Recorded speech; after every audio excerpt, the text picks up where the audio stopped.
Kasalanan, linisin niyo po kami at Panginoon, paging dapating tumanggap ng inyong pagtutuwid, pagliliwanag, at pag-akay. Be our preacher, be our teacher, Father. In the name of Jesus, your Son, our Lord, we pray with thanksgiving. John 10:10, isa sa mga pinakamahalagang katuruan ni Jesus, sabi niya, a thief comes only to rob, kill, and destroy. I came so that everyone would have life and have it in its fullest. Ang magnanakaw daw, si Satanas at lahat ng kanyang mga kamukha ng ginagawa, ay walang ginagawa kundi magnakaw, pumatay at manira. Subalit dumating si Jesus upang tayo ibigyan ng buhay. Buo, punong buhay, na tunay na buhay na buhay. Isang bagay na dapat natin, at alam naman natin, dapat nating babatid at maalala, life is short. Maiksi ang buhay. Psalm 90 verse 10, we can expect 70 years or maybe 80 if we are healthy. Suddenly our time is up and we disappear. Yun lang daw ang buhay, 70 taon, yun ang dapat asahan lamang. At kung malusog, 80. Kung sobrang pinagpapalay, madagdagan pa. Pero meron namang 7 pa lang or less ay sumasakabilang buhay na. So niya, bigla-bigla na lamang na deadline na natin, tapos na, at tayo'y mawawala. You have limited time on earth. Job 14:1-2, life is short. We are flowers that fade and shadows that vanish. Sa kaiksian ng buhay ay para lang daw tayo mga bulaklak na namumukadkad sumandali at pagkatapos ay naluluoy at nawawala. Psalm 144 verse 4, we disappear like a breath. Nawawala tayo na parang hininga. Hindi mo na mahanap kung saan napunta. So you and I, you have only one earthly life. Isa lang ang buhay dito sa balat ng lupa. Hebrews 9:27, we die only once, and then we are judged. At sa judgment na yun, hindi lamang naging mabuti ka ba o masama, kundi sinulit mo ba ang buhay? Yung ipinahiram sa iyong sandali, sulit ba o nasayang? Naipamuhay mo ba ang assignment mo?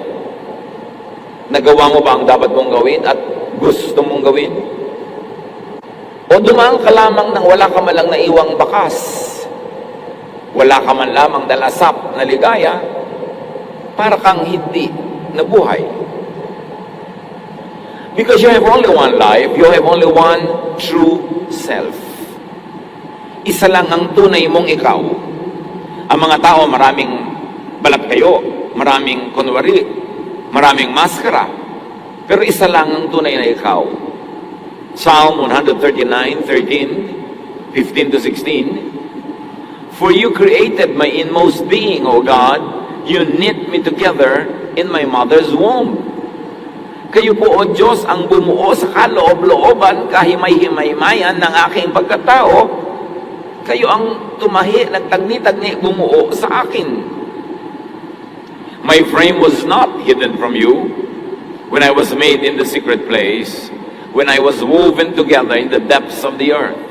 Hindi po lingid sa inyo, Diyos, ang aking buong pagkatao. Kasi kayo ang lumikha sa akin. Your eyes saw my unformed body. All the days ordained for me were written in your book before one of them came to be. At dahil kayo ang lumikha sa akin, kayo ang nagbigay sa akin ng assignment kung paano ako mabubuhay. Kayo ang nagbigay sa akin ng assignment kung saan ako lulugar, ano ang aking gagawin. Kaya para na rin binigyan nyo ng script ang buhay ko kung paano ko ito gagampanan. Alam nyo ang aking gagawin, ang magugustuhan, ang aking aayawin. Alam nyo ang aking magiging mga hilig. Dahil kayo ang lumikha sa akin.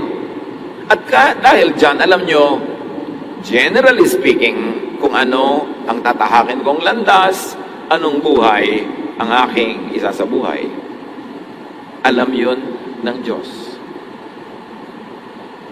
And because you have only one true self, therefore you only have real one life. Yung sinasabi ni Jesus, I came that you might have your life and that you will have it to the full. You have only one life to live. If you are living someone else's life, you are cheating yourself. And that's someone.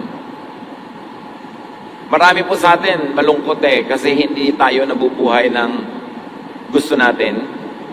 Nabubuhay ka dahil ito gusto ng magulang mo, dahil ito gusto ng asawa mo, dahil ito gusto ng kaibigan mo, ito gusto ng anak mo, ito ang gusto ng lipunan para sa iyo. Pero ikaw ba talaga ay ikaw?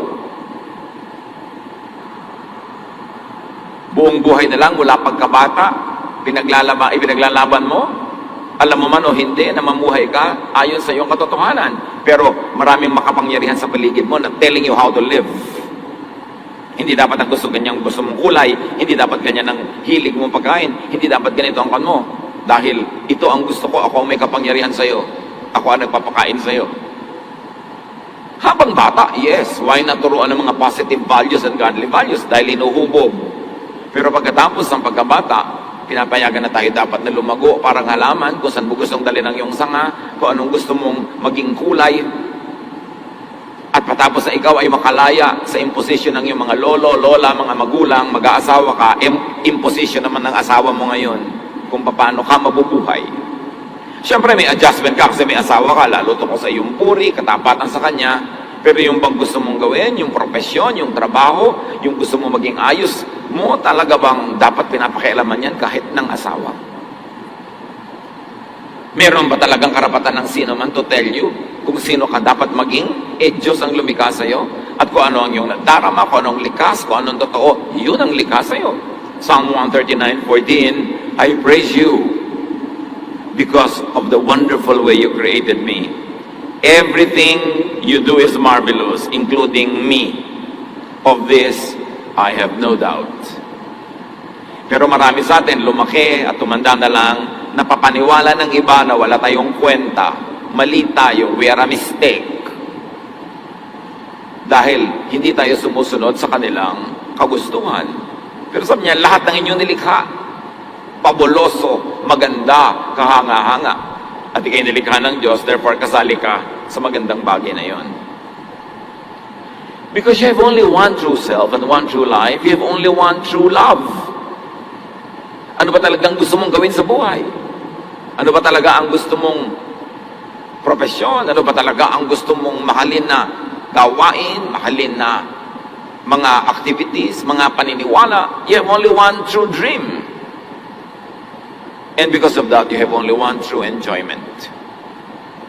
Are you enjoying your true enjoyment? Or are you living a life according to the script of someone else para sa kanyang enjoyment pero hindi para sa iyo? Ano man ang nais mong mahalin dahil maiksi ang buhay, mahalin mo na. Puwera ito, kung may asawa ka na, yun na dapat ang mahalin mo. No return, no exchange. Sa ibang bagay, mahalin mo yung gusto mong mahalin.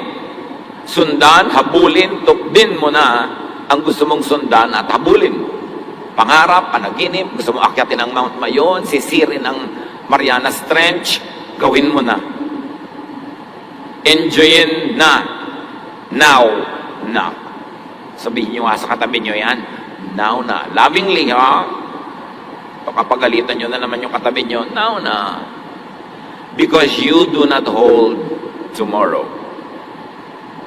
Proverbs 27:1, do not boast about tomorrow, for you do not know what a day may bring forth.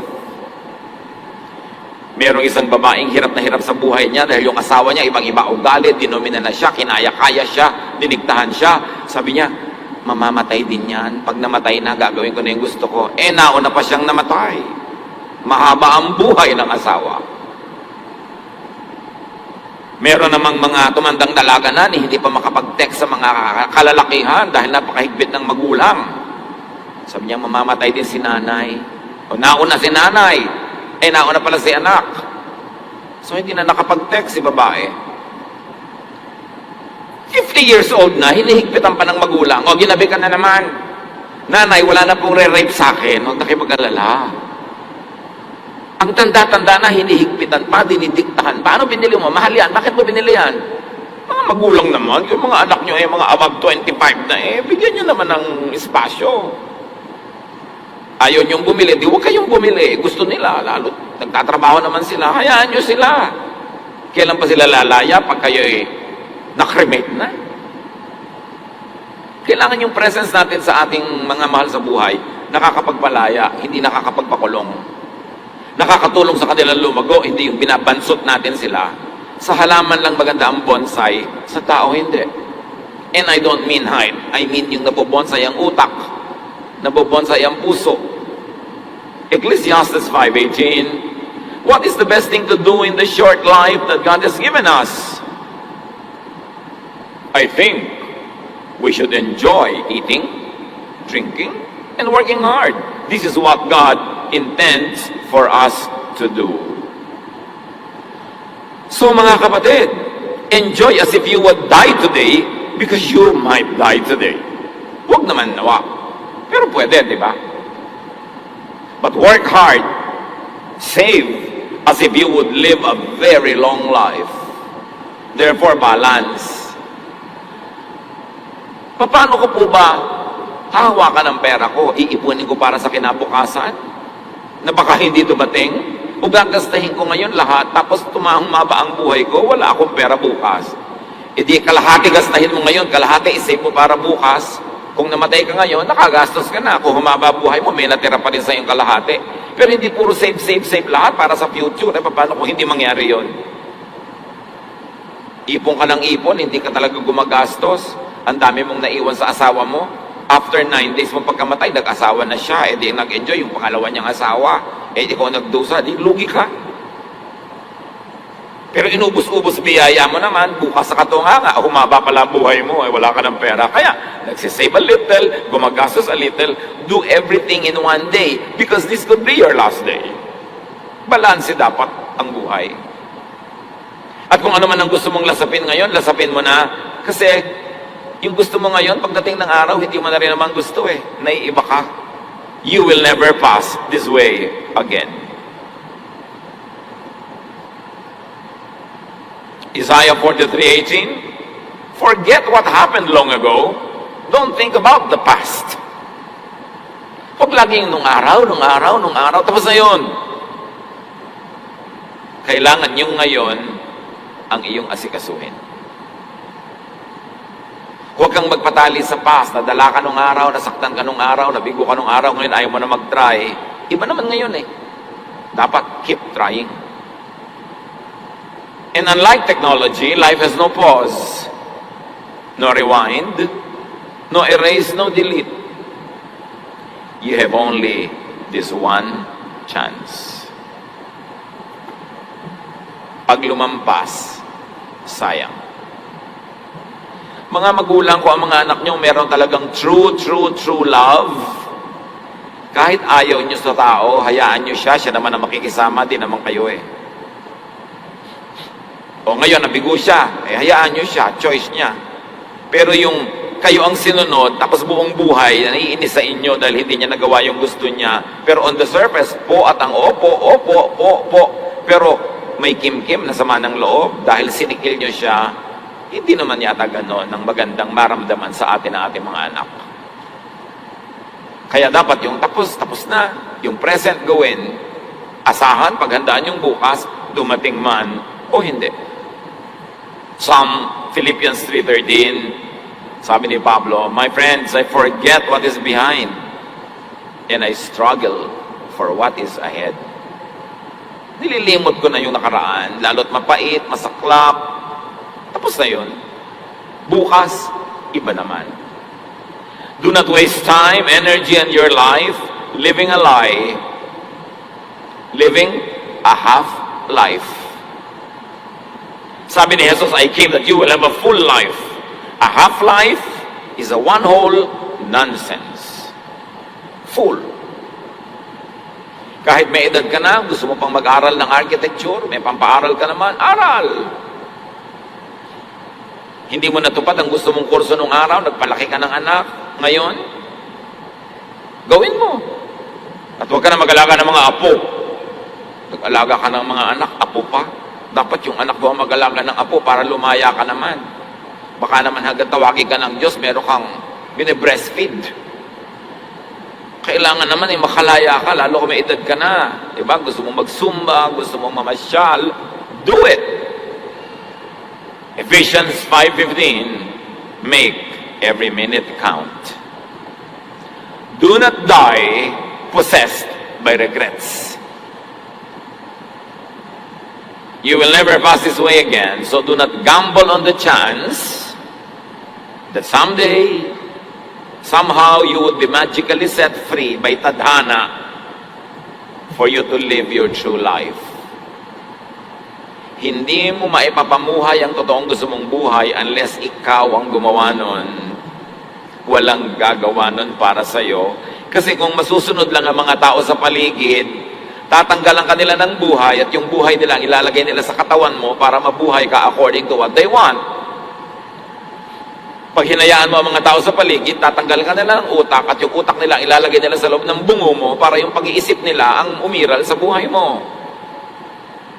Pagka pinayagan mo mga tao sa paligid, aalisin nila ang iyong pangarap at yung pangarap nila ang ilalagay nila sa iyo para ikaw ang tumupad para sa kanila ng mga hindi nila natupad na pangarap. Anak, hindi ako naging dentist, kailangan maging dentist ka. Pero tatay, diring-diri po ako sa laway, maging dentist ka. Ba't din nilang po kayo? Pak! Bigla kami narinig na pak. Bakit nga ba? Eh di gawin nyo yung gusto nyong gawin. Bakit kailangan yung mga anak nyo ang mabuhay para sa mga hindi nyo natuloy na mga pangarap? It's unfair. Hindi na nga kayo natuloy, sila din hindi matutuloy kasi ang itinuloy nila yung para sa inyo. Eh ano, gaganti sila sa inyong apo naman. Eh di generational na yan.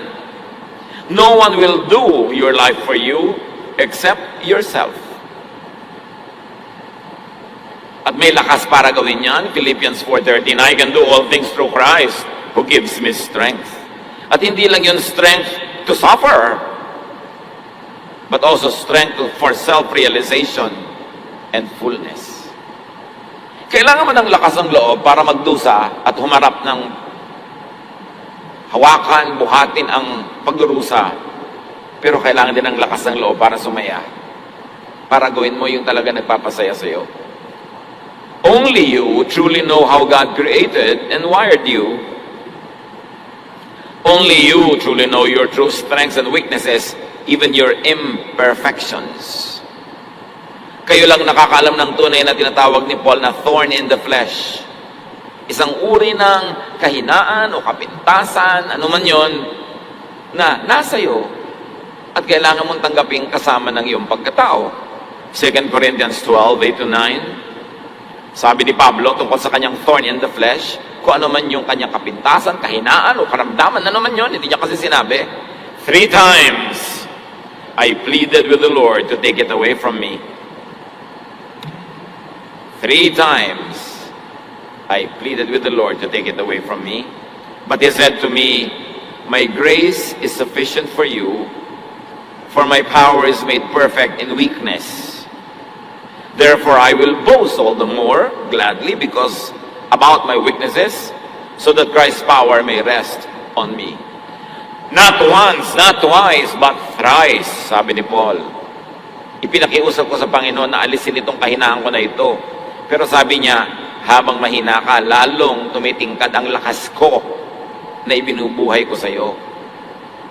Sabi ganun, kaya sabi ni Pablo, kaya lalo kung pwedeng sana ipagyabang pa at ipagmalaki ang aking mga kahinaan. Dahil imagine, sa kabila ng kahinaan ko, ginagamit ako ng Panginoon. Sa kabila ng kapintasan ko, nagiging instrumento ako ng Diyos. Sa kabila ng aking thorn in the flesh, the Lord enables me to do great things. Therefore, it is good to have these weaknesses if only the strength of the Lord would be emphasized and glorified. Kaya yung mga sinasabi mong mag-serve ka, magturo ka sa Bible study. Naku, hindi po ako pwede dyan kasi mahina ako. Eh, malakas ang Panginoon. Sumigi ka. Lalong makikita ang lakas ng Panginoon habang mahina ka pala. Meron ako isang kaibigan, marami siyang Bible study, tinuruan, matagal. Ngayon, handa na mag-baptize. Nagte-text sa akin kung pwede ko daw i-baptize. Sige, ba't di ikaw magbaptize? Ikaw ang nagturo sa kanila, ikaw ang nagdala sa Panginoon. Sabi, naku, hindi ako worthy. Sige, wala namang worthy eh. In spite of your weakness, pag ginawa mo yan, nag-glorify ang Panginoon. Huwag mong hayaan na yung mga weaknesses mo, kapintasan mo, maging dahilan para hindi ka maglingkod. Sinasabi mo, ikaw, magturo ka. Naku, boses na pipilas na lata po ako. Hayaan mo sila. Basta ang mahal ka, yung content ng sinasabi mo. Hindi yung gagawin mong dahilan yung weakness mo para hindi ka mag-serve. Sabi ni Paul, all the more gladly I will boast about my thorn in the flesh. Can you imagine? Kahit ganito lang ako, kahit may kapintasan ako at kahinaan, ginagamit ako ng Panginoon for God's glory. That is nice. So accept and live with your thorn in the flesh. May mga bagay sa ating pagkatao na pwedeng baguhin. Baguhin. Pero may mga hindi. Tanggapin. Ituloy ang buhay and depend on God. At dapat meron tayong wisdom to know the difference kung ano yung pwedeng baguhin at ano yung hindi. Ano yung hindi? Yung likas. Yung ipinanganak ka pa lang, ganoon ka na. Bata ka pang munti. Wala ka pa nababasang libro. Wala pa nakaka-influence sa yung kung ano-ano. Ganoon ka na. Di ikaw ang ganoon na nilikha ng Diyos. Tanggapin. At tayo man, dapat natin tanggapin ang ating mga anak, kapatid, pamangkin, kamag-anak. Kung nilikha sila ng Diyos in the unique way that God created them. And we should assist them to have a full life instead of we hide them, we punish them for being who they are.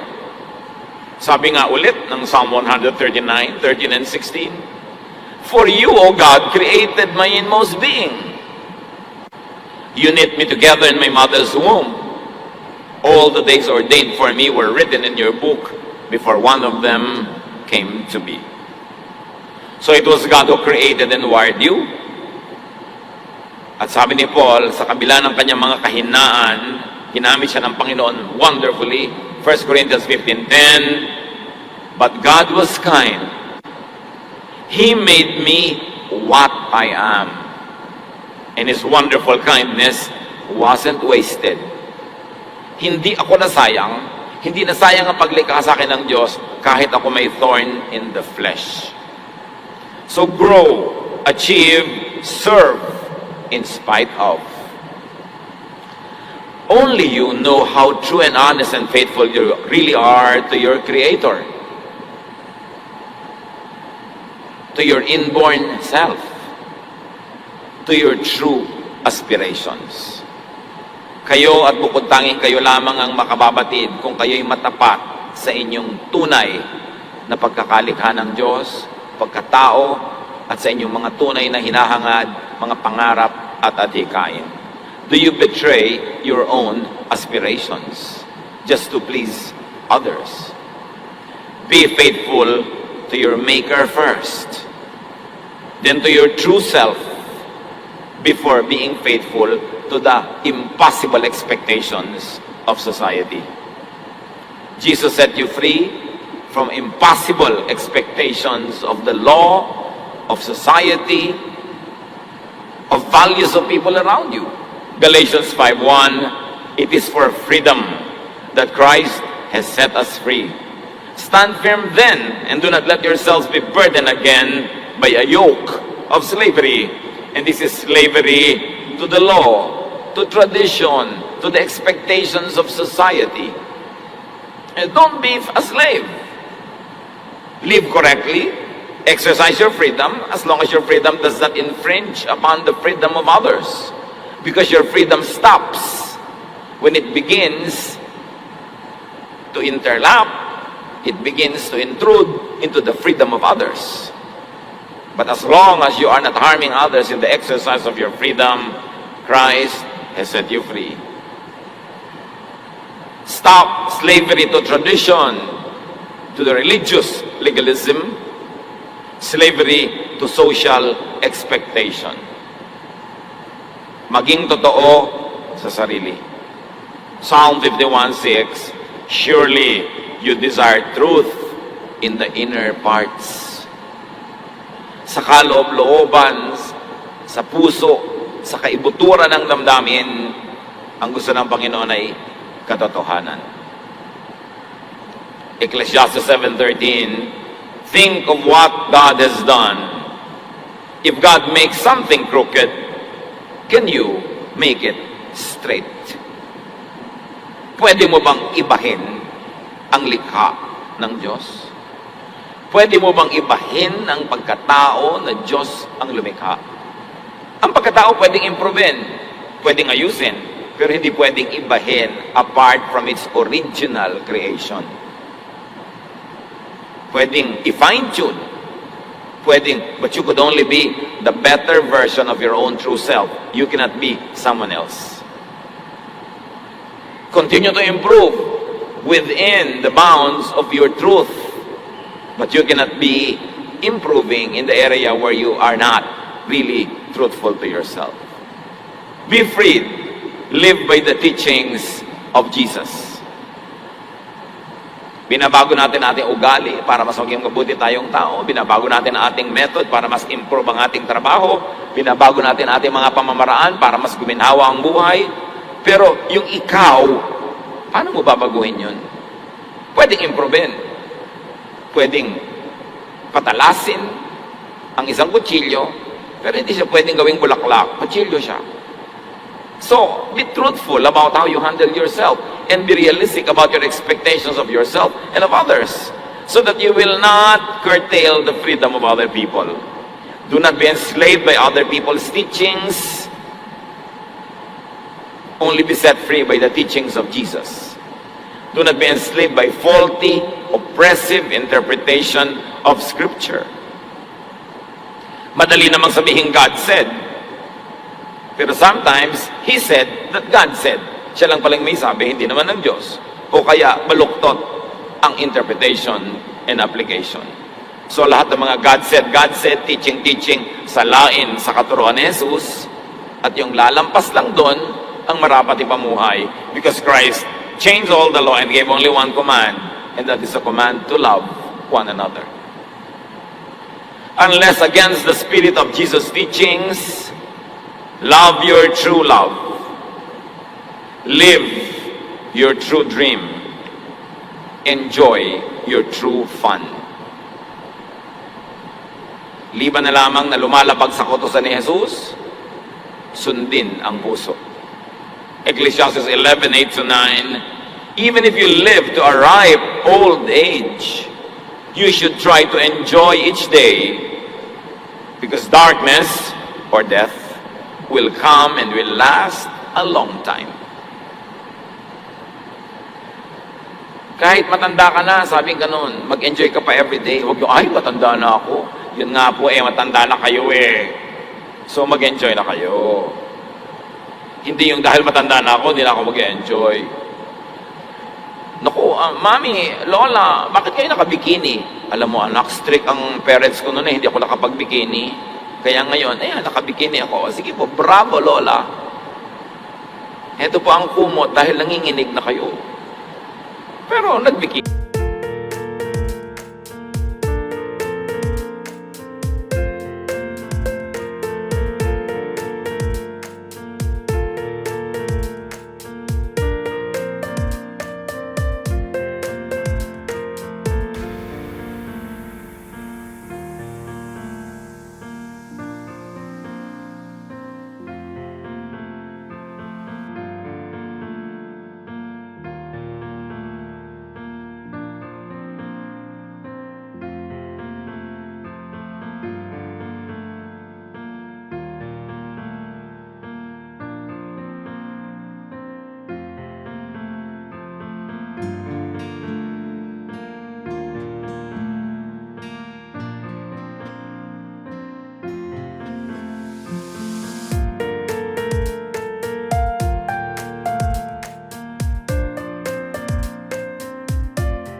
Meron naman mga naliligo na nga sa swimming pool o sa beach. Nakapantalon pa yung babae, tapos may palda pa sa ibabaw, tapos naka-long sleeves pa.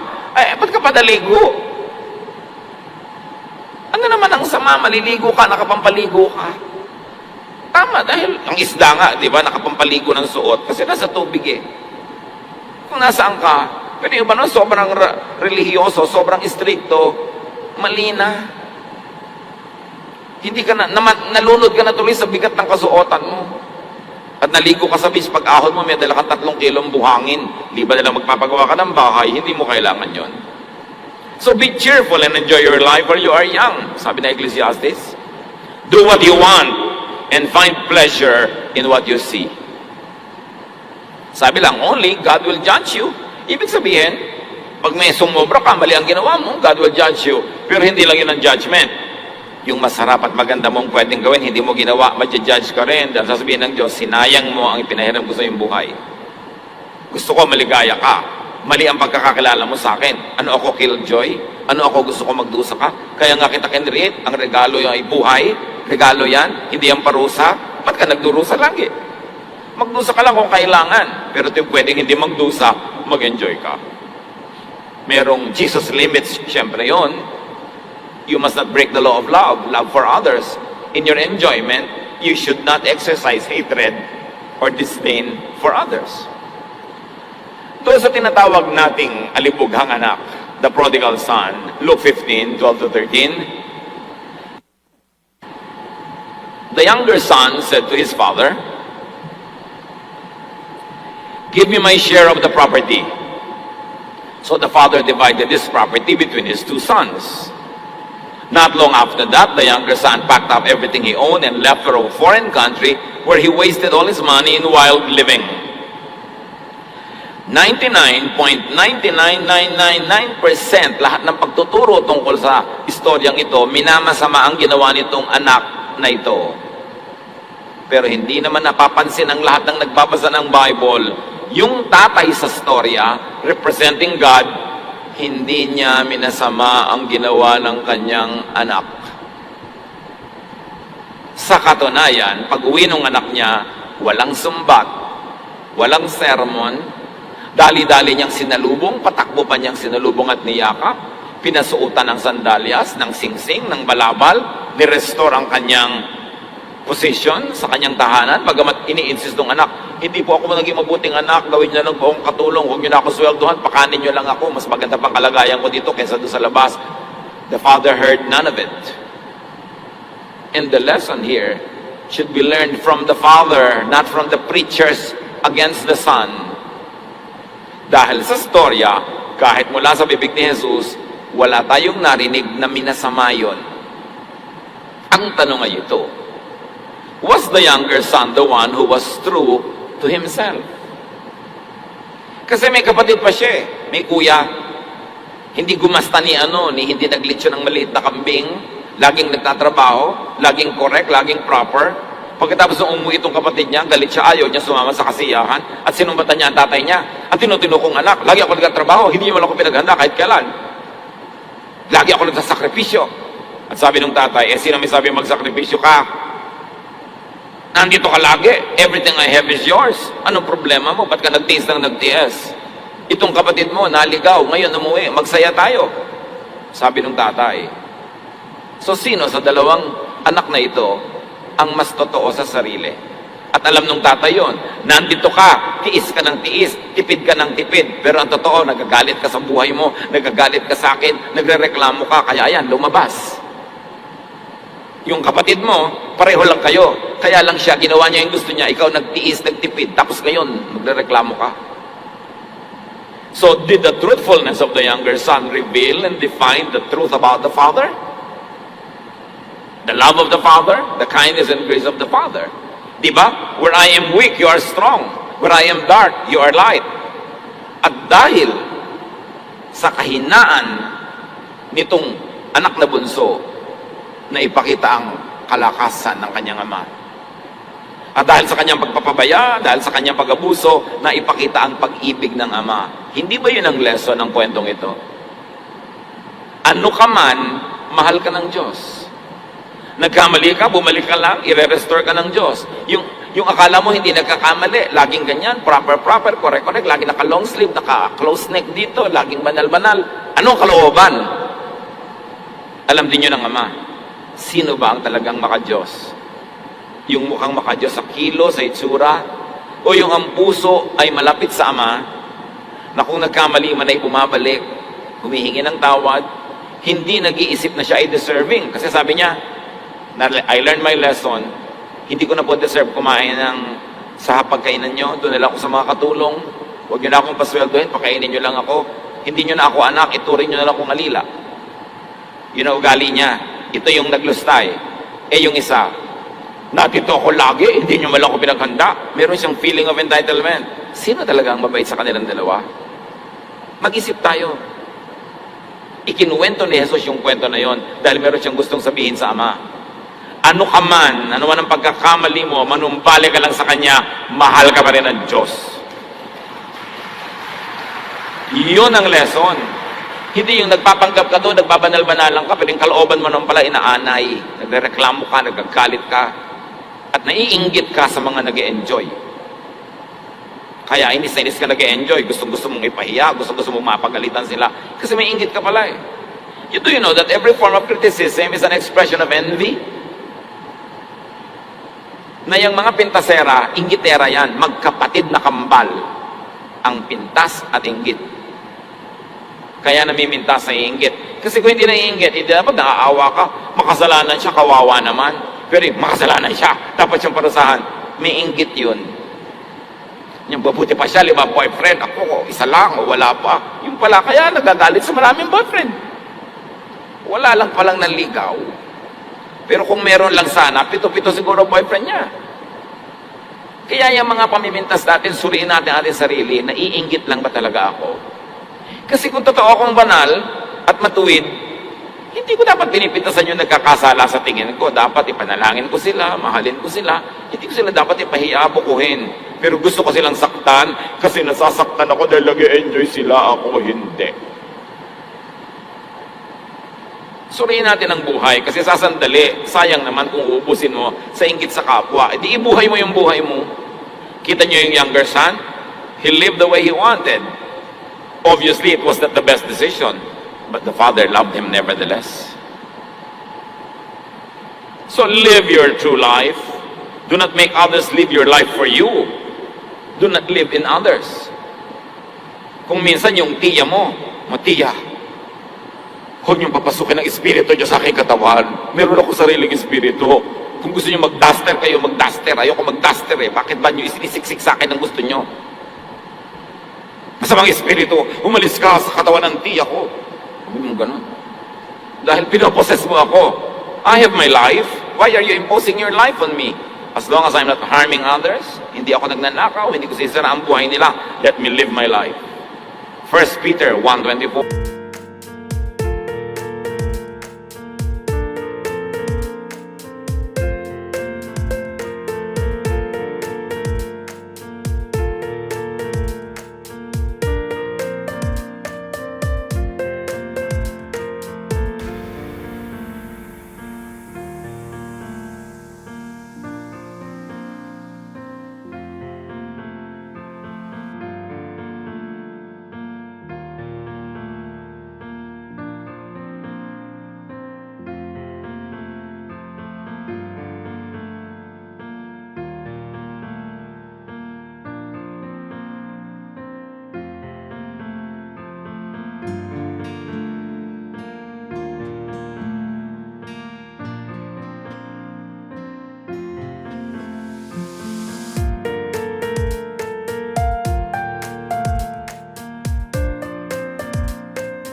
The scriptures say, humans wither like grass, and their glory fades like wildflowers. Grass dries up, and flowers fall to the ground. Yun lang ang buhay sa mundo. Saglit. Pero salamat sa Diyos, it is long enough. Kasi tama lahat ang kwenta at bilang ng Diyos. It is not the number in your years. It is not the number of years of your life. It is not the years in your life, but it is the life in your years. that count. Kahit ang haba-haba ng buhay mo, wala ka naman palang nagawa, wala ka na-enjoy, wala ka na-achieve, di parang wala rin. Pero kahit maiksi, kung marami ka nagawa, mahaba yon. Hindi yung haba ng buhay mo sa bilang, kundi sa lalim, taas, lawak ng narating ng iyong isip, ng iyong puso, ng iyong damdamin. Psalm 89:47, remember, life is short. Kaya meron tayong mga nanay, tatay, lolo na medyo may edad na, set them free. Bigyan nyo lagi ng sustento, bigyan nyo ng panggastos para mag-enjoy. Baka naman kaya ang puti-puti ng buhok, walang pampakulay, bigyan nyo ng budget. Liba na lang gusto niya talaga, yun ang buhok niya, pero yung iba wala lang kasing budget. No? Lola, ang ganda naman po ng nail polish nyo, black pa, napaka-passionista nyo. Hindi black yan anak, patay ang kuko ko. Katatrabaho dito sa bahay. Dapat naman mag-enjoy na, lalo kung naging magulang, doble-doble kung naging responsable at mabuting magulang, pasayahin na natin sila sa kanilang mga nalalabing panahon. Sa bagay, malay nyo ba, baka mauna pa tayo sa kanila, sino ba nakakatiyak? Pero dapat sulitin ang bawat oras. Do not let eternity and do not let religiosity rob you of your God-given today. Today is cold cash. Yesterday is a spent check. Tomorrow is only a promissory note. You don't know if it will become cash. Only today is your cold cash. Don't waste the moment. Live your complete one life. It is high religion. It is great spirituality.